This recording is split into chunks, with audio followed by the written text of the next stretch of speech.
Dear, अभी मैं बात करने जा रहा हूँ लॉज ऑफ रिफ्लेक्शन। इससे पिछले वीडियो में आप लोग देखा था रिफ्लेक्शन ऑफ लाइट क्या होता है, लाइट और रिफ्लेक्शन ऑफ लाइट का कॉन्सेप्ट दिया था। और अभी हम बात करने जा रहे हैं लॉज ऑफ रिफ्लेक्शन। तो देखो, लॉज ऑफ रिफ्लेक्शन के दो नियम होते हैं, और ये जो लॉज ऑफ रिफ्लेक्शन के दो नियम हैं वो प्लेन सरफेस के लिए भी होल्ड्स होता है। ये प्लेन सरफेस में भी सेटिस्फाई करता है और कर्व सरफेस में भी सेटिस्फाई करता है। तो अभी मैं जो लॉज ऑफ रिफ्लेक्शन को बताने जा रहा हूँ उसके लिए प्लेन सरफेस लिया है पहला, देखो। उसके बाद अदर सरफेस पे भी दिखाएंगे। ये प्लेन सरफेस लिया जिसमें से एक साइड क्या है, पेंटेड है, और ये इसका नाम एक्स डैश एक्स रखा। एक्स डैश एक्स क्या है, प्लेन सरफेस, ठीक है। और इस प्लेन सरफेस में ये जो लाइट है, लाइट इंसिडेंट कर रहा है, light falling on the surface, ये ए है और ये पॉइंट ओ। तो ए ओ को बोलेंगे इंसिडेंट रे। ए ओ क्या है, A O equal to incident ray, incident ray, ठीक है। और ये पॉइंट ओ को क्या कहेंगे, पॉइंट ऑफ इंसिडेंस, जहाँ पे लाइट इंसिडेंट कर रहा है, पड़ रहा है, point of incidence, point of incidence. O की वो क्या है, पॉइंट ऑफ इंसिडेंस है, ए ओ इंसिडेंट रे। अच्छा, लाइट पड़ेगा, इधर पेंटेड है, अब ये रिफ्लेक्ट हो जाएगा, यहाँ से ये रिफ्लेक्ट हो गया, ये जो है reflected ray, be reflected ray है। ओ बी क्या है, रिफ्लेक्टेड रे, रिफ्लेक्टेड रे, ठीक है। इंसिडेंट रे, रिफ्लेक्टेड रे, और ये plane surface X dash O X, इसको हम लोग अभी बोल रहे हैं सरफेस, या हम लोग बोलते हैं रिफ्लेक्टर, इसको बोलेंगे रिफ्लेक्टर ऑब्लिक प्लेन सरफेस। यहाँ पे हम प्लेन सरफेस लिया है, ठीक है। अब उसके बाद क्या है, पॉइंट ऑफ इंसिडेंस से एक नॉर्मल ड्रॉ किया जाता है जो कि वो डॉटेड लाइन से होता है। यहाँ पे ये नॉर्मल है, डॉटेड लाइन से एन ओ को हम लोग बोलते हैं नॉर्मल, नॉट नॉर्मल रे, ये सिर्फ नॉर्मल है। और जो कि ये सरफेस से, ये प्लेन सरफेस से 90 डिग्री एंगल बनाता है। ये प्लेन सरफेस से कितना, 90 डिग्री एंगल बनाता है। ये प्लेन सरफेस से 90 डिग्री एंगल बनाएगा, ठीक है। अच्छा, ये हमने डायग्राम बना दिया। अब मैं लॉज ऑफ रिफ्लेक्शन पे बात करने जा रहा हूँ। देखिए, लॉज ऑफ रिफ्लेक्शन जो है दो नियम है इसके, two laws of reflection. Two laws of reflection जो है उसमें से जो पहला लॉ है, फर्स्ट लॉ क्या है, incident ray, reflected ray and normal all lie in the same plane, इसी प्लेन पे लाइज करता है। हमेशा क्या होना चाहिए कि incident ray, reflected ray and normal all lie in the same plane, plane से बाहर नहीं जाना चाहिए, ठीक है। देखिए, incident ray, reflected ray and normal all lie in the same plane, ये पहला नियम होना चाहिए हमेशा। लॉज ऑफ रिफ्लेक्शन के लिए पहला नियम क्या है, incident ray, reflected ray, normal all lie in the same plane. अगर यहाँ पे अगर देखना चाहोगे तो आप बोल सकते हो कि ए ओ और ये जो ओ बी है और ओ एन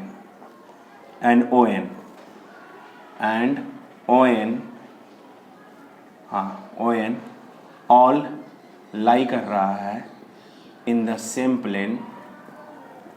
प्लेन, और ओ प्लेन का नाम है एक्स डैश ओ एक्स। ये एक ही प्लेन पे लाइज कर रहा है, ये बाहर नहीं आ रहा, आउट ऑफ प्लेन नहीं है, ये ऊपर ही नहीं रह रहा है, सभी एक ही प्लेन पे लाइज हो रहा है। और ये हमेशा लॉज ऑफ रिफ्लेक्शन में ही होल्ड्स होना चाहिए, जो incident ray, reflected ray, normal एक ही प्लेन पे होना चाहिए। इसका दूसरा नियम क्या है, देखिए यहाँ पे एक चीज़ और हमको यहाँ पे बताना चाहिए कि नॉर्मल से ये जो इंसिडेंट रे है, ये दोनों के बीच के जो एंगल होगा उसको एंगल ऑफ इंसिडेंस कहेंगे। मतलब AON, एंगल AON, इसको हम I से रिप्रेजेंट करते हैं। I इसलिए क्योंकि ये एंगल ऑफ इंसिडेंस है, क्योंकि नॉर्मल से इंसिडेंट रे के बीच के जो एंगल है, angle between normal to the incident ray, normal से इंसिडेंट रे, ध्यान दीजिएगा, नॉर्मल से incident ray known as angle of incidence, तो I है, और इसको इंसिडेंट रे से और नॉर्मल के बीच बनता है, इसलिए एंगल ऑफ इंसिडेंस कहा जाता है, एंगल ऑफ इंसिडेंस।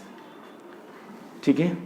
अच्छा, नॉर्मल से जो रिफ्लेक्टेड रे के बीच के जो एंगल होगा उसको R से डिनोट किया जाता है, तो इसको हम लोग बोलेंगे NOB। NOB इसको R से रिप्रेजेंट कर रहे हैं और इसको बोले angle of reflection, angle of reflection. ठीक है। और जो दूसरा नियम है लॉज ऑफ रिफ्लेक्शन में, चाहे वो कोई भी सरफेस हो, प्लेन सरफेस हो या कर्व सरफेस हो, ये दूसरा जो नियम है angle of incidence, angle of incidence must be equal to, angle of incidence is equal to angle of reflection, angle of reflection, angle of reflection. That means बोल सकते हैं कि angle I is equal to angle R। Angle of incidence ये है और angle of reflection ये है, I equal to angle R ये। तो ये टू लॉज ऑफ रिफ्लेक्शन है। ठीक है। और ये डायग्राम में ये जो प्लेन सरफेस हमने लिया है उसका ये AO को क्या बोलेंगे, ये सारे टर्म्स को मैंने लिख दिया है, और ये टू लॉज है। हमने अभी प्लेन सरफेस लिया है और यहाँ पे जो लाइट इंसिडेंट कर रहा है, देखिए ये नॉर्मल बनाते हैं एंगल को देखने के लिए कि किस एंगल से लाइट जो है सरफेस पे पड़ रहा है, फॉल कर रहा है। देखिए यहाँ पे एक हम केस बना रहे हैं, what happen when light falls normally to the plane surface,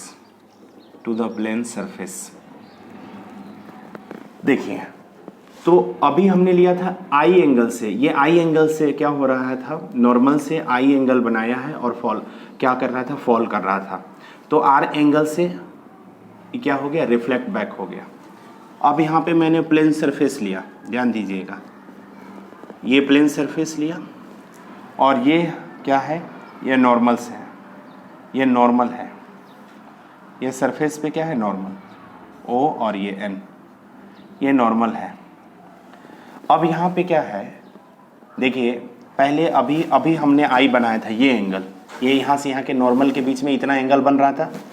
अब यहाँ पे ये जो एंगल है ये नॉर्मली आ रहा, मतलब ये कितना हो गया, 0 डिग्री, नॉर्मली सीधे फॉल करने लगा, यहाँ पे सीधे आ गया रे, ये रे आ गया, ये क्या है, इंसिडेंट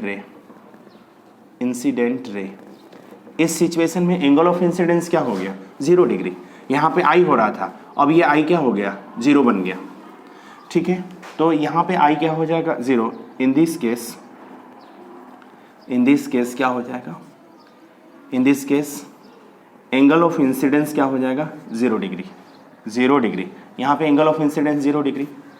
तो लॉज ऑफ रिफ्लेक्शन क्या बोलता है, यहाँ पे तो ये इधर पार नहीं होगा, तो एंगल ऑफ रिफ्लेक्शन क्या होगा। तो according to laws of reflection हम लोग बोल सकते हैं कि I जितना होता है उतना ही R होगा, according to second law of reflection. तो according to second law of reflection, क्या होता है, angle I must be equal to R, और I 0 डिग्री है तो R भी कितना हो जाएगा, 0 डिग्री। तो दैट मीन्स हम क्या कहेंगे कि angle R equal to 0 degree. R भी कितना डिग्री हो गया, 0 डिग्री। मतलब जब इंसिडेंट इस पे पड़ेगा, नॉर्मली पड़ेगा, तो जो रिफ्लेक्टेड रे होगा वो रीट्रेसेज अपने ही पाथ पे हो जाएगा, रीट्रेस, और ये क्या हो गया, रिफ्लेक्टेड रे अपने ही पाथ में रीट्रेस हो गया। तो I जितना होगा उतना ही R होगा, और जब नॉर्मली आएगा तो रीट्रेसेस अपने ही पाथ पे होगा, और इस केस में I और R दोनों 0 होगा।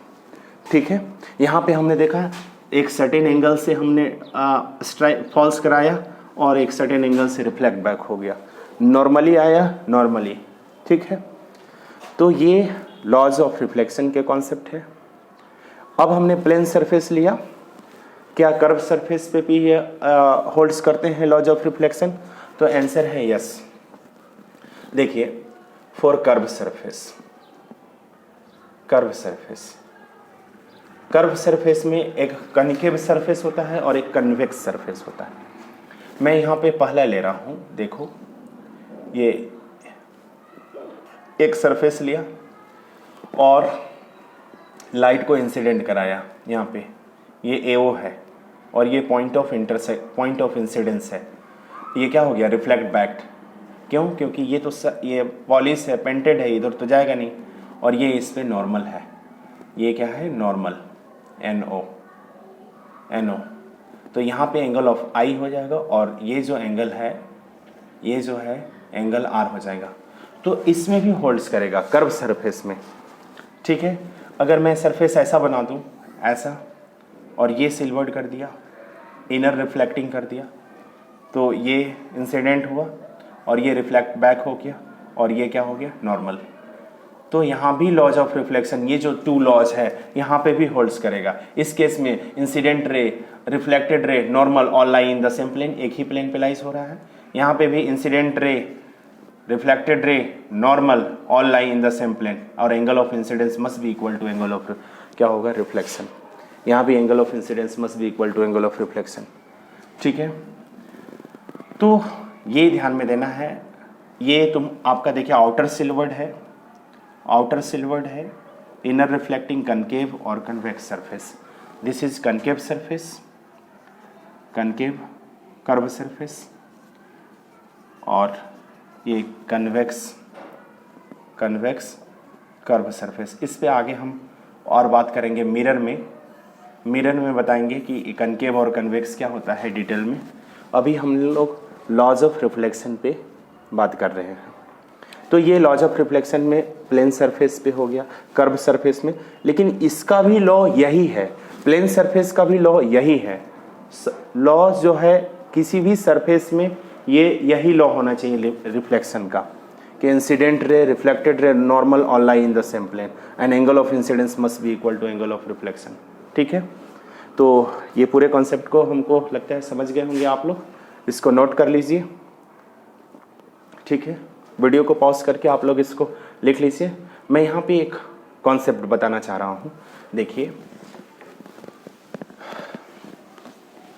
अगर सपोज कभी कभी क्वेश्चन, देखिए ये मैं फिगर में अब एक क्वेश्चन मैं बना रहा हूँ।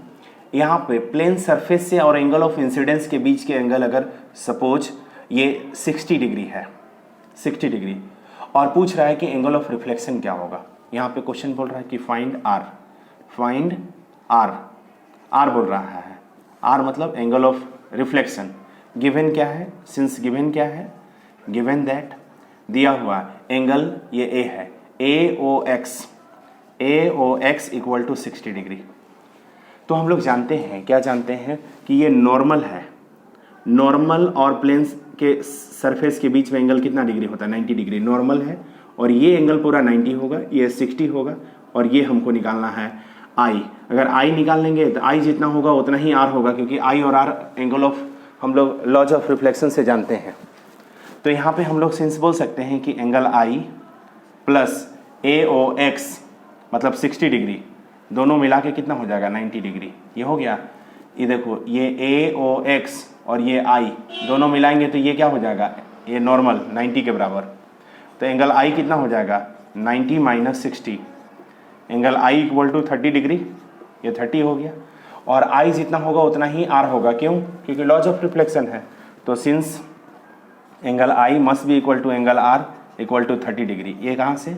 According to second laws of reflection, second laws of reflection. ठीक है, तो इस तरह से हम लोग निकाल लेंगे क्वेश्चन। ऐसे और भी डिफरेंट क्वेश्चन देगा। यहाँ पे क्वेश्चन ऐसे भी बना सकता है कि ये R दिया रहेगा और पूछेगा कि ये एंगल कितना होगा, तो आप ये पूरे नॉर्मल जानते हैं 90 डिग्री, और जो गिवन होगा उसके बाद कैलकुलेट करके आप डिटरमाइन कर लेंगे। ठीक है, तो इसको नोट करिए। आगे हम लोग देखेंगे इमेज के बारे में। ठीक है, नोट करिए इसको।